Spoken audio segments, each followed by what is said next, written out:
Welcome in, everybody, to another Tuesday night reaction, late night college hoops here on the Aaron.Torres Pod YouTube channel. Yes, I am Aaron.Torres, and listen, we did this last Tuesday night after Kentucky beat Ole Miss. I think pretty much going forward, we're going to be reacting every Tuesday night, maybe every Wednesday night as well, depending on the games. And oh, by the way, we got a lot to talk about when it comes to March. Obviously, this will run on the Aaron.Torres Pod YouTube, or the Aaron.Torres Pod podcast, on Wednesday morning. So everybody come on in on Twitter, YouTube, whatever. By the way, leave your questions. We got a lot to get to today. I know I just referenced it if you're listening on podcast, but we are reacting. Number one in the country, UConn falls to Creighton. What does it mean? Is there anything to take away? Does it mean anything? We'll discuss that. Then we'll get to what I think was actually a very interesting night on the bubble. A&M loses. What the heck is up with that team? We will talk about some of the other big games. We'll take some of your questions. So if you have any questions or comments, make sure to drop them there. Producer Matt will be taking your questions and comments. And then we'll start to look ahead to a busy Wednesday night, top 25 matchup, Florida and Alabama, Kentucky playing at LSU. So a lot to get to. Everybody hop on in. And we have a lot, as I just said, to react to. With that said, there obviously is no bigger story to react to than the number one team in the country, UConn Huskies. Listen, so it's interesting. So first of all, everybody listening knows, but final score, UConn goes to Creighton. Final score, 85-66. Creighton beats UConn. And it's funny because even in the lead up to Tuesday night's game, obviously a lot of people listen to Monday's Aaron.Torres pod. We reacted to UConn obliterating Marquette on Saturday in Hartford. Final score there was a 28-point margin victory. And on Monday's show, we talked a lot about, is there a way to beat UConn? And if so, what the heck is it? Okay. So that has been the topic of conversation. Even throughout the day on Tuesday, I had people checking in on the pod saying, Torres, talk more about UConn. They are so unbelievable, blah, blah, blah, blah, blah. They go to Creighton, and it does not go well. Now, in terms of this game, listen, a couple things stand out. First of all, weird game. UConn jumped out to like a 7-2 lead. Then, unfortunately, the refs got involved. There were a lot of fouls. UConn had three players pick up two fouls very quickly. Donovan Clingan, the starting center, Hassan Diarra, the backup point guard, and then, of course, Samson Johnson, the other big guy. So foul trouble was an issue early. Three-point defense was an issue. We're going to get to all of that. But before we get to all of it, let me start by just shouting out Creighton. Listen, Creighton is a really good team that I just think they really haven't had this moment where they just kind of get the praise heaped on them, right? This is a team, remember, last year made the Elite Eight. They've been good this year, but inconsistent. As I've said, I don't know that they have that signature win all season long. They were not great in the out of conference. They've been okay in Big East play. They entered the night at 10-5 overall, but again, did not have that signature victory. So for them, listen, we'll get to the UConn perspective here momentarily, but all the credit goes to them. They were at home. The crowd was great. For people who maybe are just getting into college hoops, Creighton, Omaha is always a tough place to play. UConn has actually never won there since ever, but certainly since rejoining the Big East about 4 or 5 years ago. And listen, UConn fans are going to talk about the refs. They're going to talk about this. They're going to talk about that. The bottom line is Creighton just came out more fired up than anybody, and they deserve to win this game. Now, with the bigger picture with UConn, I do want to talk about that because as I just said, on Monday's show, we talked a lot about, is there any way to beat UConn? Coming into the game, they were obviously on a 14-game winning streak. They had just beaten Marquette, as I just said. And the thing that really stood out to me, and we talked about it on Monday's show, was if you went through the stats, there aren't a lot of places that UConn can really be exposed, okay? This is a team that's top 5 on offense in college basketball, top 15 nationally in defense, and even those numbers are a little skewed because Donovan Clingan, their star center, was not playing for a good chunk of the early part of the season. When he is in the lineup, they are a completely different team. Assist-to-turnover ratio is great. Rebounding is great. Three-point shooting is great. And so you look at what happened on Saturday. You said, can UConn be beaten? And it was funny because I actually spent a lot of time on Tuesday afternoon just sitting down and looking at UConn, really doing a deep dive. It's kind of part of a project that I may be working on towards March Madness. We'll discuss that as it gets closer. But I really try to figure out, okay, what is the actual blueprint to beating UConn? And I really only came up with two things that you have to do as an opponent to beat them. The first thing is with UConn, they do not have a ton of depth, okay? Basically, for people who don't follow UConn on a day-to-day basis, their starting five all averages double figures. Cam Spencer, Tristan Newton, Steph Castle, Donovan Clingan, and Alex Caravan. But they really only play two guys off the bench. Hassan Diarra, veteran guard, Samson Johnson, veteran big. And so when I was looking at how do you beat UConn, one, you got to get them in foul trouble because at the end of the day, they don't have a lot of bodies that they really rely on. And so if you can get into their bench, that is a cause for concern with UConn. That's exactly what happened on Tuesday night. As I said, three of those 7 players that regularly play all picked up 2 fouls in the first couple minutes. Yes, UConn fans, some of them were cheap. Donovan Clingan, one of them that he picked up was cheap. Hassan Diarra, one of the fouls that he picked up was cheap.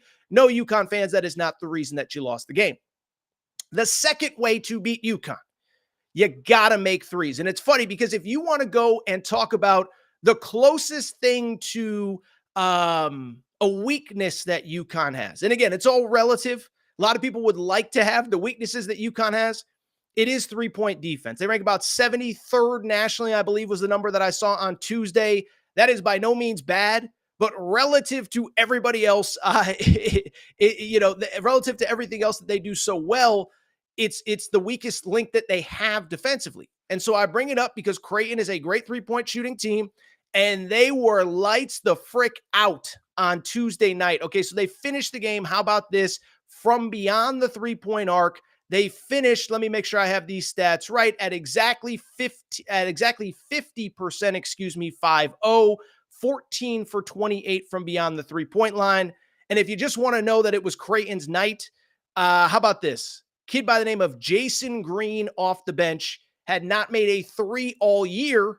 He made 2 for Creighton in this game. And as I said, overall, they hit 14 as a team. Steve Ashworth, who's been struggling for most of the year, finishes making 5 as well. Now, let's talk big picture for both teams. Big picture for UConn. Listen, I'm not worried. You look at UConn, and by the way, I put out that stat about, I put out a tweet, something about basically, that if UConn does have a weakness, this is what it is. UConn fans got mad. Oh, Torres, they don't have. It's like, well, I'm trying to nitpick here because it's hard to find one. But I think if you're a UConn fan, you got to be positive. This is as tough of an environment as you will play in basically the rest of the year against a team that is essentially as closely built to be able to beat you as there possibly is. Simply put, you're not going to face a team like Creighton that shoots the 3 ball as well as Creighton did tonight, and you're certainly not going to do it in an environment like what they faced on Tuesday night. Toughest road environment they have left. They still have to play at Providence, at Marquette. But listen, those teams don't shoot the ball quite like Creighton does, and I don't expect them to shoot the ball like they did tonight, okay? So that's one. I do think if you're looking for teams to beat UConn, again, the blueprint is there. Got to be able to hit threes, got to be able to hit them in volume, and you need size down low because UConn obviously is so big. But from the UConn perspective, I'm really not worried. You look at the pathway the rest of the way. They still have a full 2-game lead in the Big East standings. They would need to lose 2 games to be tied with Marquette, even if Marquette wins out, okay? So they'll probably be the number 1 seed in the Big East tournament. And obviously, as UConn fans know, the pathway will be there once they get to the NCAA tournament. They'll start in Brooklyn, regional will be in Boston, and as long as they don't fall apart down the stretch, they have a pathway where they don't have to get on a plane before they obviously would have to then go to the Final Four and play Arizona. Last thought from the Creighton person. By the way, one last thing on UConn. My buddy Rob Douster, I saw him say this. Tristan Newton took over this game, 27 points for the veteran guard. And I think that's a great sign if you're UConn as well. Because at the end of the day, you are going to need, there's going to be a game, whether it's whoever, second round, Big East tournament, NCAA tournament, whatever, Final Four, where other stuff isn't working. And you need somebody to step up and make plays. Tristan Newton does that, 27 points tonight. By the way, I was at the Kansas game where he went off as well, so this isn't the first time. Creighton, really quickly, listen, nothing but positives to say about them. As I said, 20-7 now, 11-5 in the Big East. It looks as though they are trending towards probably the 3 seed in the Big East tournament. Creighton, to their credit, again, they just came out. They came out ready to play. Did they hit some shots that maybe they wouldn't normally hit? Sure. It doesn't take away from the fact that they were the deserving winner. And if you look at their final stretch, it is pretty manageable. At St. John's, which is struggling. I talked on YouTube about Rick Pitino the other day. Seton Hall at home, Marquette at home, at Villanova. A lot of those games are not easy, but those are winnable games for Creighton. I expect them to probably end up as the 3 seed in the Big East tournament. And listen, I did pick Creighton to go to the Final Four in the preseason. But listen, I like this team. They're starting to get better. This was about as well as they could possibly play. Credit to them for knocking off the number 1 team in the country. UConn, by the way, returns to the court on Saturday against Villanova at home. That is a college game day game. UConn's playing well when ESPN doesn't even have the rights to their game, and college game day is still going to stores. UConn's going to be fine. Creighton's really good. Credit to the Creighton Blue Jays for winning that game. This is the post-game recap show Tuesday night. Do me a quick favor. Drop your comments in. I will get to them momentarily. Do want to go ahead and get to some other results in college hoops from throughout the day. And really, it was kind of an important day for the bubble in all of college hoops, okay? And I thought there was one result, in my opinion, that really I thought was a very significant result from the bubble perspective. It came in the SEC. It came via Texas A&M losing to the Arkansas Razorbacks. Okay, so let's go ahead and dive into that one. Let me just say this, okay? So with Texas A&M, remember, was a team that was picked to finish second in the SEC standings, only behind Tennessee in the preseason. This was a team that up until this point has been, I would argue, one of the most frustrating teams in college basketball. You can't say they're one of the most disappointing because they're still on track to make the NCAA tournament, but they came into the night, one of Joe Lunardi's kind of final 8 in. He calls it the next 4 in, which is basically like the first 4 teams that aren't playing in those play-in games. So I bring it up because A&M desperately needed a win. Arkansas is reeling. They're 3-9 in league play. You think if Texas A&M has a pulse, they would take care of business, especially, by the way, with the fact that Texas A&M was coming off of a 2-game losing streak coming into this one. They lost to Vandy on the road last week. They got destroyed by Bama on Saturday afternoon in Tuscaloosa. Well, what happens? Texas A&M does not show up, and they actually lost to Arkansas in what can only be described as just, I guess you would call it a stunner. But I think, honestly, that's who Texas A&M has been all year. Final score in that one, 78-71. And as you'll see on the screen, the bottom line is a lot of different reasons why A&M lost this game. Missing 14 free throws was certainly one of them. Now, in terms of A&M, let me say this. And we are kind of diving into the bubble right now. We'll get to some other bubble games in a minute. But as I said, A&M came into this game on the bubble. They lose this game. My guess is I don't do a ton of bracketology on this show. I'm far from a bracket expert. I leave it up to Joe Lunardi and all those guys. But I bring it up to very simply say that when I look at Texas A&M, they are one of the most weird, unpredictable teams in college basketball. Just think about A&M's resume, okay? So this Texas A&M team, early in the season, they went ahead and beat an Iowa State team, which is now in the top 10. They beat Ohio State, which at the time played well. They obviously ended up firing their coach. SMU, which is playing well. Then in SEC play, Texas A&M beats Kentucky in overtime in a game where they went score for score with them. And then they destroyed Tennessee the other day. And so you look at A&M, you can see what they're capable of, but look at the losses as well. They've lost to Vandy. They got swept by Arkansas. They lost to LSU at home. And so again, when you talk about the most surprising and disappointing teams in college basketball, Texas A&M, I would argue, is as disappointing, at least inconsistently disappointing as anybody. There have been teams like Arkansas, ironically enough, that just have not been good. But Texas A&M, they show you flashes, but it is just not consistent. And Aggies fans, I know you've been through a lot, but this has to be amongst the most frustrating things that you have been part of as an Aggie sports fan. And so what's interesting about Texas A&M, I would think that they are probably falling off the bubble. And the thing is, they still do have some tough games left on the schedule, including this weekend at Tennessee. They still have South Carolina, which I know is struggling, and then the Mississippi school. So crushing loss for A&M. I can't figure out what's going on. Now, I know Julius Marble, one of their big guys, weird suspension early in the year. He hasn't played all season. But at this point, you got to adjust. They have not answered. I just wonder, veteran group, Buzz Williams is kind of one of those culture coaches that, he's tough on you, but he loves you, but he's this, but he's that. I wonder, a lot of these guys are in their third, fourth year in the program. I wonder if the message is just worn thin, but what a weird season at Texas A&M. From the Arkansas perspective, man, listen, just quick credit to them. I'm not going to oversell it. I'm not going to say it's the most incredible thing and they're going to go on a run. And I know it's been a disappointing year for Arkansas fans, but I'll also give that team credit for coming ready to play today. I think it was Jimmy Dykes say that this was as intense of a shoot around as he's been in all year. The team was clearly locked in. And I still say, like, Tremont Mark can take over games. 26 points today. I've been saying it since the Duke game. That's the guy, you put the ball in his hands, let him go. I said it after the Kentucky game. Put the ball in his hands, let it go. And so Arkansas gets the win. Obviously, Arkansas, they are struggling. They are probably headed for the Wednesday at the SEC tournament, the dreaded Wednesday. Good news is they could, in theory, go on a little run here. Next two games are against Missouri and Vandy at home, the two worst teams in the SEC. They also get LSU at home as well. And when I sit there and look at Arkansas, I sit there and say, listen, can you get to 7 and 11, 8 and 10 in the SEC? I think you probably can. It won't be easy. And then can you get out of that first day, the Wednesday games? Maybe we'll see. But I don't think Arkansas, I still think when they get to the SEC tournament, I think they can cause a little bit of havoc, but I'm not going to oversell it. Good thing for Arkansas, as I said, 3 very winnable games in their final 5.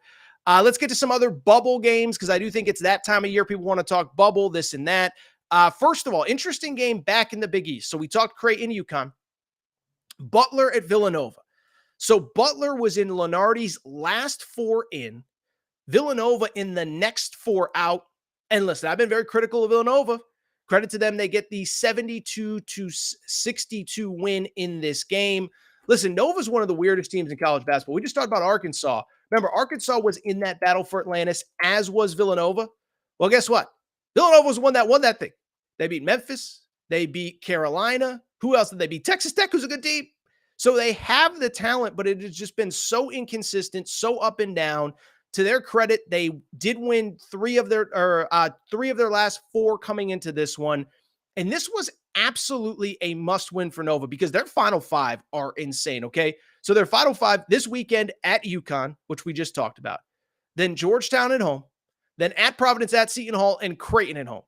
So 4 of the final 5 are probably against NCAA tournament teams, 3 on the road. Villanova absolutely had to get this win. Listen, I'm far from a bracketologist, as I said. You got to beat Georgetown, and my guess is you probably have to go 3-2 down the stretch to at least have a chance going into Madison Square Garden, but Villanova picks up the win there. Credit to the Wake Forest Demon Deacons, who last I checked were in complete control against the NC State Wolfpack, and against the Pitt Panthers. It is not officially final, but it's just about final, 89-58 with about 2 minutes to go in this game. Listen, nothing else to say. Wake Forest is kind of one of those weird teams. Every year they're kind of on the bubble, and they just haven't been able to break through yet under Steve Forbes. For people who don't know much about Steve Forbes, he is a guy, his wife is actually going through some very serious health problems right now, so you feel for him. He was away from the program for a while, but this is now year 4. They've been on the bubble the last 2 years, entered today as one of the first 4 out under Lunardi's watch. This was a game against a Pitt team that was playing really well. They had to win, so they get the victory there. And obviously, there are some other bubble games that are in the process of going final. We'll keep you updated there. An interesting result in the Mountain West. I wouldn't quite call it a bubble game. Utah State was a 7 seed, according to Lunardi, coming into the day today. They beat San Diego State, which was a 4 seed in Lunardi's most recent bracket. Utah State and San Diego State both trending as tournament teams. Couple games still going on. TCU, Texas Tech. Maybe we get to that one as a final. BYU up by 7 against Baylor at home. We will get to that. I do want to go ahead and preview some games on Wednesday. Florida, Alabama, and LSU, Kentucky. Producer Matt, before we get to the preview, anything on tonight's games that is worth at least addressing here? We got a lot of questions and comments in the chat. Anything worth getting to here? Here's the first one. Looks like A&M needs to win the SEC tourney or make the championship at 15-11 and more games to go from Paul. Listen, Paul, I'm not a bracketologist. I just know there's only so many bad teams you can lose to. Like, I think it was Jeff Borzello said they have like 5 quad 3 losses or something. So for people who this time of year, the quad system, quad 1 are the best wins and the best losses. The good teams basically don't lose out of quad 1, maybe quad 2. I think A&M has 5 quad 3 losses. So they're not good enough right now. They're not winning the games that they have to. And Texas A&M is struggling. Anything else from the comments section? James says, was it Creighton's defense or was UConn just cold 3 from 16 from 3? Listen, I think it was mostly bluntly. I just think it was Creighton's night. Okay. First of all, Creighton's a really good 3-point shooting team. They don't shoot 50% while attempting 28 threes per game. If they were, they would be the best 3-point shooting team in all of college basketball. So, from the UConn perspective, the 3-point defense wasn't good enough. But then I would also add that I don't think the UConn offense was good enough either. As you just referenced, James, I think it's a great point. 3 of 16 from beyond the 3-point arc for UConn. They're a team that shoots 37% from 3. Cam Spencer, by the way, is one of the best 3-point shooters in all of college basketball. He finished this game. He's shooting 44% coming in, 0 for 2 from 3. So that is a credit to Creighton's defense, right? Because you have a guy that's shooting, averaging 44% on 6 attempts per game, and he had just 2 in this game and did not hit 1. Any other questions, producer Matt, for us? What do we got here? I really want to see the Mountain West get 6 teams in from Chewy. I get to see some of their games on TV. It's not bad. Listen, fun fact about Torres, okay? I live on the West Coast. I know a lot of these coaching staffs. Well, I just think the Mountain West is really fun. It's a mid-major conference, but I'll tell you this, like living on the West Coast, I can tell you some of these Mountain West schools are better supported than what was once the Pac-12. San Diego State's facilities are probably better than anyone in the Pac-12 except for Arizona and probably Oregon. Colorado State has great support. Listen, Nevada, me and Nevada fans are in a never-ending feud on social media from the Steve Alford transition from Eric Musselman. But they get great crowds in Reno. They love that team. Utah State was rocking tonight. So, no, I think that the Mountain West is awesome. And the other thing about the Mountain West, I think those teams are built to win in the NCAA tournament. You look at San Diego State's obviously proven capable. Colorado State with the right matchups. Isaiah Stevens, their best player, is going to be the best player on the court. New Mexico has 3 or 4 guys that came from the high major level. I really like the Mountain West. I really do think they are built to have success in the tournament. Any other questions before we start previewing and looking ahead to the weekend or the Wednesday college hoops? If you want to drop more questions, I'll wrap at the end. But let's get to Wednesday really quick. Okay. So for people who are just joining us, you can go back and watch the replay. Podcast will also be available shortly after the show goes final. But let's preview some Wednesday games really quick. First one, we have ourselves a top 25 matchup in Tuscaloosa, Alabama. Just X'd out my notes there, but that's okay. I'm going to go do all this right off the top of my head here. So let me say this about I want to talk about the Alabama and the Florida game. So Florida, for people who have not been paying attention, Florida is actually ranked this week. They go to Alabama. Let me start with a couple things really quick. First of all, and I said this on Monday's Aaron Torres pod. By the way, we don't have a point spread yet in this game. But Alabama, listen, I know I said it on Monday's show. But let me say this. I don't think we're giving Alabama enough credit for this season, okay? And the bottom line is, listen, I know that Nate Oates, because of what happened last year, there's a lot of doubters, a lot of detractors, a lot of people that either don't like him or don't think he handled the situation well. And we've talked about all this a million times over the last couple weeks. But like what Nate Oates has done this year, I think is nothing short of incredible. Because when you look at this Alabama team, I'm just going to be blunt. I don't think there is a single place where they are as good as last year. Now, last year they were just awesome, okay? Last year they obviously run through the SEC. They get a number 1 seed. They lose to San Diego State. But you look at last year versus this year. Look at last year. I would argue they had better guards last year. They did have Mark Sears, who's still there, but they had Quinterly, they had Jaden Bradley, they had somebody else I'm blanking on as well. On top of that, they had rim protection with Charles Bediako. They were a better three-point shooting team. They had an elite NBA talent in Brandon Miller, who is tearing up the NBA right now. So tell me the place that Alabama is better this year than they were a year ago. I don't think there is one. Mark Sears as a player is better, but the pieces around him are not better. And I think Nate Oates is doing as good of a job as anybody in college basketball right now. Listen, Dan Hurley would probably be my national coach of the year. But if Alabama wins the SEC, I know there's a lot of love for Lamont Paris at South Carolina and a couple other guys, maybe Todd Golden, whatever. I think you probably have to give the SEC coach of the year to Nate Oates because I think they were picked to finish sixth, well, I think fifth or sixth in this league. So when I look at Alabama, they are exceeding expectations. They come into this game with a one-game lead in the SEC standings against Tennessee. Tennessee, by the way, beat Missouri on Tuesday night. Ugly game, but they get a win. But let's go ahead and talk about Florida for a second. So Florida, as I said, is in the top 25. And listen, let me say this. Torres gets a lot of stuff wrong. Over the course of a week, month, year. That's why we do Aaron Right, Aaron Wrong every single Friday show.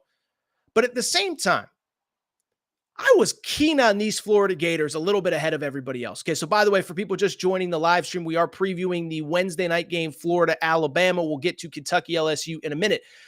But with Florida, they played a game probably about 5 weeks ago against Georgia. They had a huge lead, go to overtime, they blow the lead, they end up winning in overtime.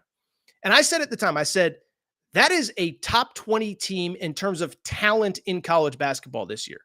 If they don't make the NCAA tournament, that is on the coaching staff. Why do I bring it up? It is because the next game they went to Kentucky and got the win.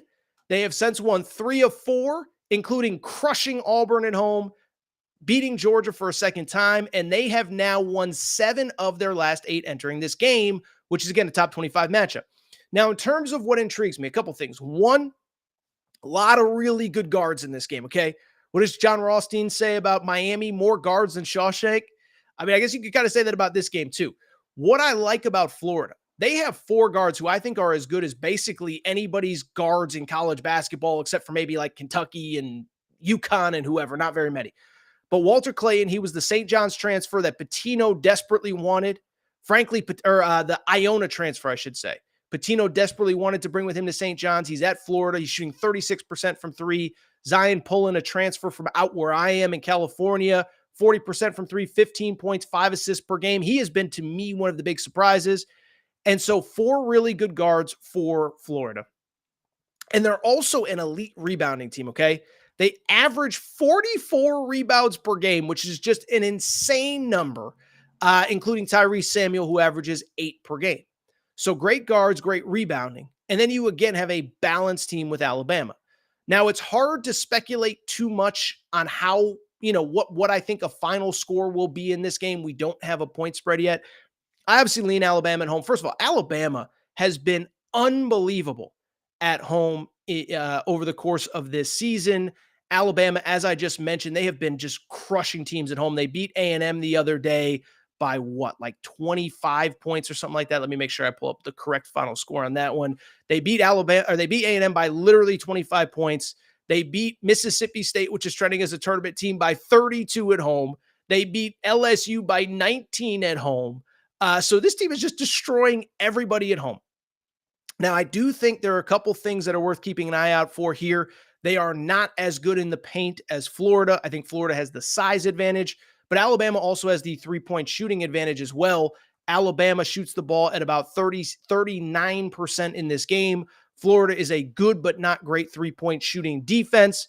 And so if I had to make a pick, I like Alabama at home, and I just think we're going to get a lot of points. I think it's something in the neighborhood of like Alabama probably in the high 80s, low 90s, Florida in the low 80s. I'll say Alabama wins like 90-82. But I think these are two of the top 25 teams in the country. This will feel, well, I mean, it won't feel like an SEC like semifinal because it'll be in Coleman Coliseum. I think it'll be a great atmosphere. I do think Alabama wins. Let's go ahead and get to the second big one in the SEC on Wednesday night, previewing the Wednesday slate. Kentucky at LSU. And listen, we know the story coming into this game. Kentucky, back-to-back wins. All the Calipari talk. And by the way, Kentucky fans, you're absolutely right. I was one of the many people criticizing John Calipari a week ago when they were coming off their third straight home loss, Florida, Tennessee, and Gonzaga. It's amazing what a difference a week can make, as they beat Ole Miss last week. And then in just what I can only describe as one of the most shocking results that I can remember this college basketball season, they went to Auburn and really dominated that game. Final score in that Auburn game on Saturday, 70-59. And what stands out to me about that game, and we talked a lot about it on Monday's pod, people have talked about, well, if Kentucky's offense is as good as it's been and the defense just gets a little bit better, look out, they're going to be dangerous. The crazy thing about the Auburn game, it wasn't that the offense was great and the defense was just slightly improved. It was the defense that carried them. They held Auburn to 31% shooting from the field, 4 for 22 from 3. They were great on the boards against a team that was one of the best rebounding teams in college basketball. 39 boards for Kentucky, 36 to Auburn. They out-rebounded them. Now, I understand Jalen Williams, Auburn's star, got hurt late. It doesn't change the fact that Kentucky did what they had to do. And that was the first game where it was like, okay, we knew they could score, but could they do that defensively? It was unbelievable. I think the other thing, in my opinion, that really stood out about that game, the Kentucky win against Auburn, and again, we talked about it on Monday's Aaron-Torres pod, the fact that John Calipari finally settled on a rotation. This has been a complaint constantly throughout the season. Guys coming in, guys coming out. Not all of it's his fault. There's been injuries. There's been confusion. There's been problems. Guys are weirdly out for a game, and then all of a sudden they're back. Guys have weird injuries that nobody really knows much about. So I get it's not all on Cal. But this game, even without Trey Mitchell, against Auburn, they basically played 7 guys. They had the starting 5 of DJ Wagner, Justin Edwards, Antonio Reeves, Adu Thiero, and Agana Nyenso. Then they had Reed Shepherd and Rob Dillingham off the bench. And Aaron Bradshaw played like 3 minutes, and Big Z played like 3 minutes, and that was it. Now, I know, I get it. I understand that, listen, stuff changes, and I understand you have a lot of people in a lot of kids' ears, and I don't know if it's going to be okay if you just play Aaron Bradshaw 2 or 3 minutes a game going forward. But this is what you have to do to win. You finally settle on a rotation, and this is the first time you feel really good about this Kentucky team in a while. Now, that can all go away if you lose on Wednesday night to LSU. And I'll say this, listen, LSU is not good, but they're not going to be a pushover either, okay? So Matt McMahon's their coach. We've had him on the pod many times. He was at Murray State before this. And first of all, the LSU fans are going to be rocking. LSU fans always show out for Kentucky. But the thing about LSU this year, started 3-1 in league play. They are struggling as of right now. But if you look at them, they've lost 3 of 4, but the 3 that they lost at Bama, at Tennessee, Tennessee, at Tennessee, Bama at home, and at Florida. And they just beat South Carolina. So this LSU team is playing okay right now. And I'm telling you, Kentucky, if you do not show up ready to play, you can lose this game. I don't think they will, but you think about 2 straight wins. You're finally feeling good. There's finally some good vibes around the program. Everything's going good. Now you got to go on the road to a team that's kind of the bottom of the standings. You got Alabama coming to Lexington on Saturday. This just feels like the trap of all traps. And it's funny, I was listening to my buddy Doug Gottlieb from Fox Sports Radio, who I'm actually filling in for on Fox Sports Radio on Wednesday. But I just bring it up because Doug said this. He said, all those Kentucky guys, they've been the star of every place that they've ever been. And the big stages like in Auburn, like at Tennessee later in the year, at Arkansas, those aren't the ones that you got to worry about with those kids. They'll be ready to play in those big games. The problems are the games like at LSU, where it's going to be loud, but you don't really know much about the team. You don't really know much about the players. And are you really fired up? Is there a star on the, like, this is a game that if you're Kentucky, there's just no excuses. You have to be ready to go. You have to win this game. Now, do I think Kentucky is going to win this game? I do. The bottom line is, in my opinion, the way you have to beat Kentucky, you have to be able to be good enough defensively, which LSU is reasonably good, 88th in the country in field goal percentage defense. I just don't know that they're consistent enough offensively to get the job done. One thing on LSU that is worth noting, by the way, they can get hot. They've put up 85, 86, 87 points in previous games. They also shoot 36% from three. So the one thing, Kentucky fans, I don't want to hear you guys whining if they start 5 of 7 from three and whatever. I don't want to hear it, okay? They're a good three-point shooting team. You got to come ready to play. But if I had to pick that game, I would say Kentucky beats LSU. I'll say 81-72, setting up what will be a very fun game on Saturday against the Alabama Crimson Tide. Before we get out of here, any last questions from producer Matt here? By the way, we do have a final in Provo. Torres' best bet on Tuesday finally hit one. I had BYU -4. They take care of business. They upset Baylor. 78-71 is the final score. What did I tell you? BYU is one of the best three-point shooting teams in college basketball. 14 three-pointers from the BYU Cougars. What I always tell you, Torres loves those Cougars. What else can I say? Are we out of questions, producer Matt? Any questions before we get out of here? James says, I'm a Tar Heel fan. Have a bad feeling about Virginia on Saturday. UNC hasn't won at Virginia since 2012. James, that is certainly a stat. Virginia's tough. Let me just say that. I'm not going to sit here and overanalyze a game on Saturday, but it's worth noting Carolina has not been great on the road of late. They obviously lost at Syracuse the other day. Also kind of worth noting, Virginia in a weird funk. So they beat Wake Forest 49-47 on Saturday. Then they got destroyed on Monday night. Big Monday, they lost to Virginia Tech. I put out a tweet that went pseudo-viral. Virginia should never be in a standalone game, ever. Unless it's literally the national championship game. I don't want to see them when there is no other game on. They are so unwatchable. They are so boring.